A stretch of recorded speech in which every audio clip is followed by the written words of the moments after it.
নমস্কাৰ বন্ধুসকল, কৃষ্ণমণি গোহাঁই ইউটিউব চেনেললৈ আপোনালোক সকলোকে স্বাগতম জনাইছোঁ। ভিডিঅ'সমূহ ভাল পালে লাইক, শ্বেয়াৰ এণ্ড ছাবস্ক্ৰাইব কৰি দিব।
বিনন্দিয়া সৃষ্টি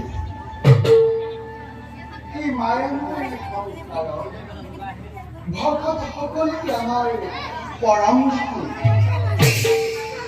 ভকতৰ মনোবাঞ্ছা পূৰ্ণৰ হেতু যুগে যুগে যুগে যুগে ভিন্ন সময়ত আমি ভিন্ন ৰূপে সংগত, কাৰণ আমি জগতৰ পৰা, আমি ওমকাৰ, আমি বিষ্ণু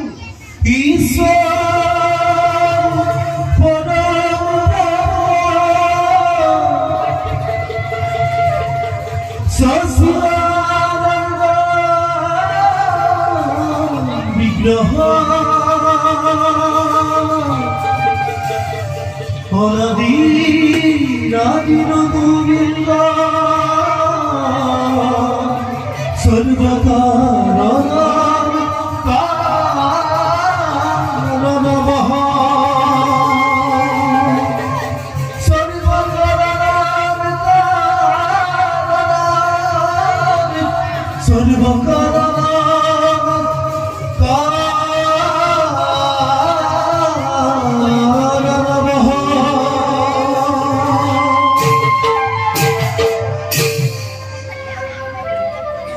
এইবার আমার পরম ভক্ত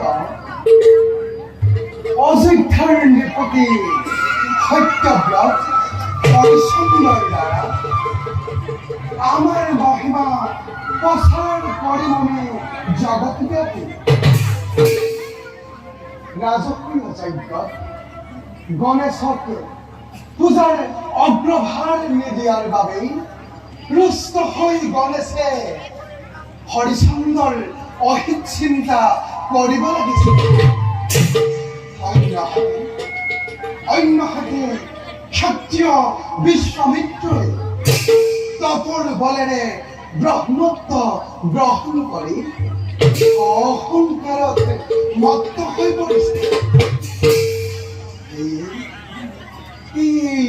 সোণালী সুযোগ, এই সুযোগতে আমি হৰিচন্দক পৰীক্ষা কৰিব লাগিব। পিছে এই কাৰ্যত আমাক সহায়ৰ প্ৰয়োজন হ'ব দেৱাদিদেৱ ৰুদ্ৰ, স্বৰ্গাধিপতি ইন্দ্ৰ, বৰুণকে আদি কৰি ধৰ্মৰাজৰ। প্ৰথমেই মহাদেৱক মধ্য লোকলৈ পঠাই সৃষ্টি কৰি তাকে ধামাস্ত্ৰ পাৰ্বতী অন্নপূৰ্ণা ৰূপে ৰাখিব লাগিব ব্ৰাহ্মণৰ। ভিন্নজনে সেই সময়তে আমি গৈ ভিন্ন বেশেৰে পৰীক্ষা কৰিম ৰাজা হৰিশ্চন্দ্ৰ, আৰু দেখুৱাব লাগিব জগতক তপস্যাতকৈ সত্যানুসৰণ শ্ৰেষ্ঠ বহুগুণে। যাওঁ, ভকতৰ ৰক্ষাৰ হেতু ভক্তিলীলা আমি কৰোঁগৈ আৰম্ভ।